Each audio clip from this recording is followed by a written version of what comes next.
In the shadowy corridors of power, where backdoor deals dictate the fate of nations, one scandal nearly brought down the most powerful man in the world.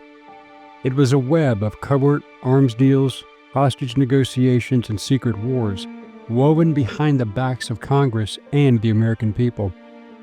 This is the story of the Iran-Contra Scandal, which became even greater than Watergate, where U.S. officials sold arms to a sworn enemy, funneled cash to rebels thousands of miles away, and gambled with the very foundations of global democracy. It is a tale of rogue operatives, shadow governments, and a televised courtroom drama that made a Marine named Oliver North a household name. Today we unravel the tangled mess that exposed the limits of presidential power, the cost of unchecked ambition, and the scandal that could have eclipsed Watergate. What was Iran-Contra? What was its purpose? How did it begin? Who was actually involved? What were the repercussions?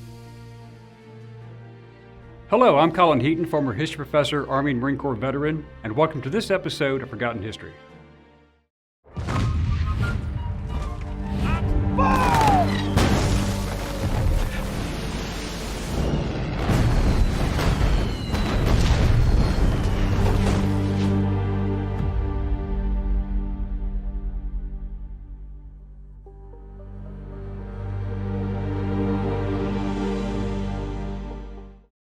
On November 25, 1986, President Ronald Reagan revealed before a packed White House press conference that funds obtained through covert arms deals with the Islamic Republic of Iran, which had been diverted to purchase weapons for U.S.-backed Contra rebels in Nicaragua, had been undertaken. This was only the beginning of the scandal.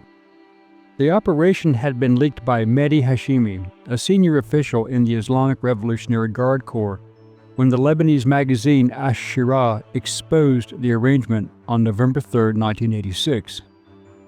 Following this revelation, the Tower Commission report was published on February 27, 1987, which had investigated various government agencies in their roles in the arms deal to Iran. President Ronald Reagan had launched the investigation, and he made clear that he wanted all the facts to come out. On this note, it would seem that Reagan was in fact kept in the dark on this operation.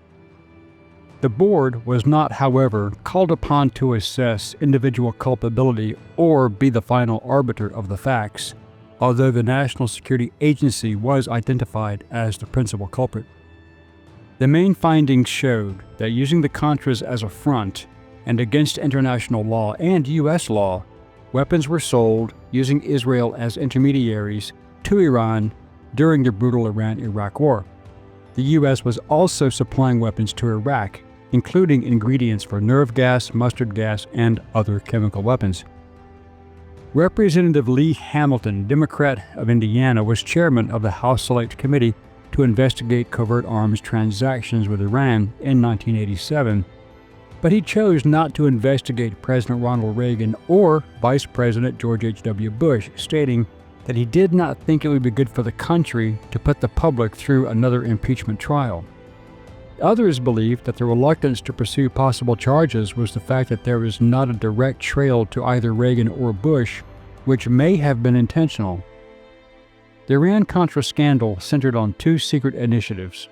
First, senior U.S. officials arranged covert arms sales to Iran despite an official arms embargo, with the hope that the transactions would help secure the release of American hostages held by militant groups in Lebanon, especially those held by Islamic Jihad and Hezbollah, who were Iranian proxies. Second, the funds generated from these sales were secretly funneled to the Contras, a rebel group in Nicaragua fighting the socialist Sandinista government under Daniel Ortega, even though Congress had explicitly prohibited such support.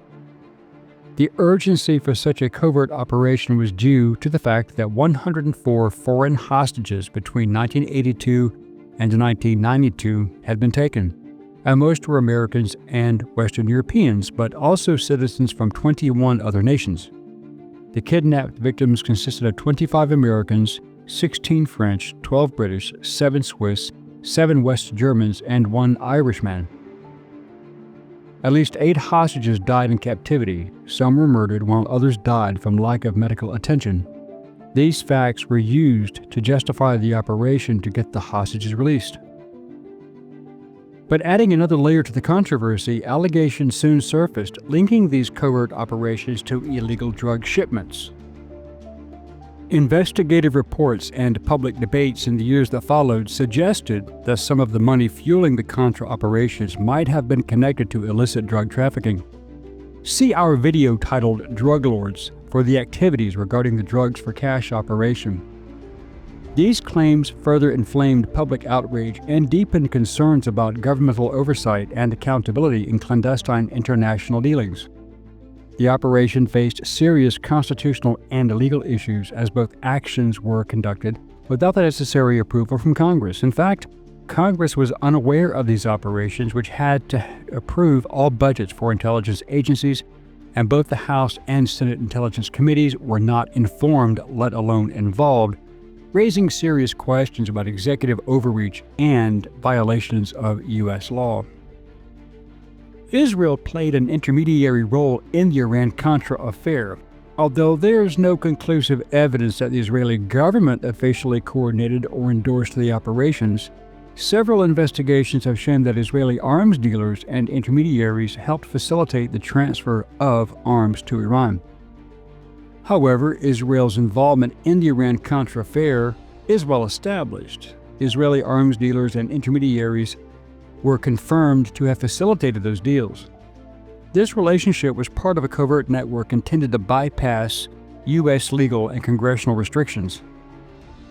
The actual benefits to Israel for their assistance are hypothetical, but it may be surmised that some Israelis were also being held in Lebanon, who they also wanted liberated, and their assistance ensured additional deliveries of American weapon systems. There were claims that the shipments marked with the Star of David appeared largely in less formal accounts and conspiracy theories, but this issue was raised by Iran. No official documentation or credible investigation has verified that such markings were systematically or intentionally applied to the arms shipments. In practice, U.S. officials relied upon these networks to channel American-made arms to Iran, part of a broader strategy that also involved securing the release of the hostages in Lebanon, which funneled funds to the Nicaraguan Contras. This indirect involvement allowed the Reagan administration to bypass legal and congressional restrictions while maintaining plausible deniability regarding the full scope of their covert operations. Subsequent investigations led to numerous indictments and convictions. Although some convictions were later overturned or pardons were issued, the scandal left a lasting impact on public trust in government operations. Questions also arose as to what, if anything, both President Reagan and Vice President George H.W. Bush knew, and if they had approved the operations. It was later determined that Reagan was not informed intentionally as to provide him with plausible deniability. The same application was given to Bush, a former CIA director, but this is less believable. See both of our videos on Reagan and Bush. Reagan may not have known about the diversion or certain other details of the operations being carried out in his name, or even had direct knowledge regarding this covert support for the Contras and the arms for hostages deals. He was at least privy to other actions that were no less significant. In this connection, it is worth noting that Admiral Poindexter, although he refused to implicate Reagan by testifying that he had never told him about the diversion, declared that if he had informed the president, he was sure Reagan would have approved. Attorney General Edwin Meese's plan was to keep congressional and public attention tightly focused on the diversion. By spotlighting that single episode, which they felt sure Reagan could credibly deny, his aides managed to minimize public scrutiny of the president's other questionable actions, some of which even he understood might be illegal. Iran-Contra was a battle over the limits of presidential power dating back to Richard Nixon and Watergate, Vietnam, and the CIA dirty tricks. Iran-Contra also echoes in the reemergence of several prominent public figures who played a part in or were touched by the scandal, such as Robert M. Gates, President Bush's nominee to replace Donald Rumsfeld as Secretary of Defense. Those most closely tied to the scandal were chief personnel in the government, such as Elliott Abrams, who was Deputy Assistant to President Bush and Deputy National Security Advisor for Global Democracy Strategy. As the senior State Department official for Latin America in the mid-1980s, Abrams was central to U.S. policy in the region.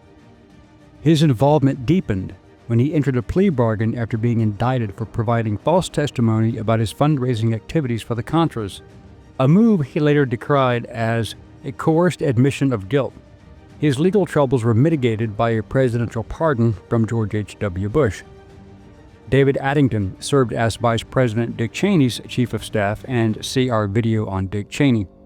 His career began in the congressional arena, where as a staffer during the 1986 Joint Select Committee hearings, he worked very closely with Cheney. John Bolton, the former UN ambassador, first emerged as a senior Justice Department official during the Iran-Contra period. In late November 1986, Bolton participated in meetings with Attorney General Edwin Meese aimed at managing the unfolding political and legal scandal, but Bolton was never implicated directly. Richard Cheney's involvement, again see our video on him, in the Iran-Contra inquiry of 1986, believed that Congress had overstepped its bounds by encroaching on presidential authority, which he reinforced by highlighting the inquiry's minority report. Cheney, likewise, was not directly implicated either. But Robert M. Gates was President Bush's nominee to succeed Donald Rumsfeld. He has a different story. He clearly saw his promising career derailed over suspicions that he was more informed about the Iran-Contra affair than he publicly admitted. In early 1987, allegations forced him to abandon his bid to head the CIA, only for him to later secure that position when renominated in 1991. His role in Iran-Contra has never been clearly defined. Monicher Gorbachev was the middleman instrumental in brokering arms deals between the United States, Israel, and Iran aimed at securing the release of American hostages in Lebanon. Gorbachev was discredited for misrepresenting the aims and interests of all parties involved. Even before these deals took off, the CIA had labeled him an unreliable source of information. Nonetheless, by 2006, his insights on Iranian affairs had again attracted the attention of Pentagon officials, albeit amid continued objections from intelligence agencies. Michael Ledeen was a strong proponent of regime change in Iran. His role in the 1985 Arms for Hostages deals was significant and helped bring together key players behind the scenes. He remained under legal radar for a long time, but was never charged. Attorney General Edwin Meese led an internal probe into the scandal in November 1986, which was criticized as being intended to protect Reagan as opposed to a genuine law enforcement investigation. John Negroponte oversaw U.S. military and intelligence interests in Central America while the U.S. ambassador to Honduras. He rallied support for the Contras following Congress's ban on direct aid, helping circumvent restrictions. Lieutenant Colonel Oliver North consistently maintained that his actions had received high-level approval, famously asserting that the diversion was a diversion. Although his initial criminal convictions were later overturned, his role in the entire affair is undeniable. The NSC's and CIA's efforts in Nicaragua saw Daniel Ortega, who led Sandinista National Liberation Front troops, gain great public support, and he was elected president of Nicaragua in November 2006, which nullified all the efforts to establish a democratic government. Admiral John Poindexter, who served as Oliver North's superior in the National Security Council and oversaw personally many of the covert activities, and his assertion that he never briefed President Reagan on the diversion of Iranian funds to the Contras, helped insulate the president from potential impeachment, giving Reagan the plausible deniability factor. Otto Reich was President George W. Bush's former Assistant Secretary of State for Latin America, and he had spearheaded a covert public diplomacy initiative aimed at bolstering support for Ronald Reagan's Contra policies, but he was never implicated or charged with criminal conduct. Other officials who also played a significant part despite their later denials include the aforementioned Vice President George H.W. Bush, but also Secretary of State George P. Shultz, Secretary of Defense Caspar W. Weinberger, CIA Director William J. Casey, White House Chief of Staff Donald T. Reagan, and numerous other senior and mid-level officials, making this a far broader scandal than the White House portrayed it at the time. But what were the results of all of this? While the exact number of hostages and their identities remained classified and the subject of debate, several American citizens were released from captivity. The arms Iran needed during their 8-year war with Iraq only prolonged that conflict and produced no tangible results. In summary, while it is widely acknowledged that the arms for hostages strategy did lead to the freeing of some American hostages, the full story remains shrouded in secrecy and controversy. We will cover this event in a later video in greater detail. This reflects the broader challenges of balancing national security imperatives with the need for transparent and accountable governance.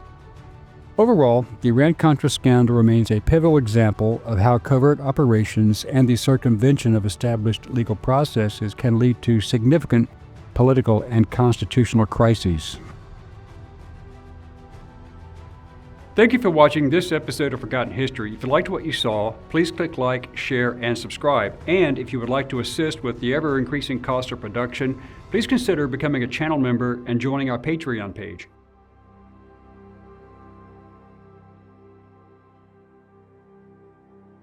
Please check out our merchandise store. And thanks for watching.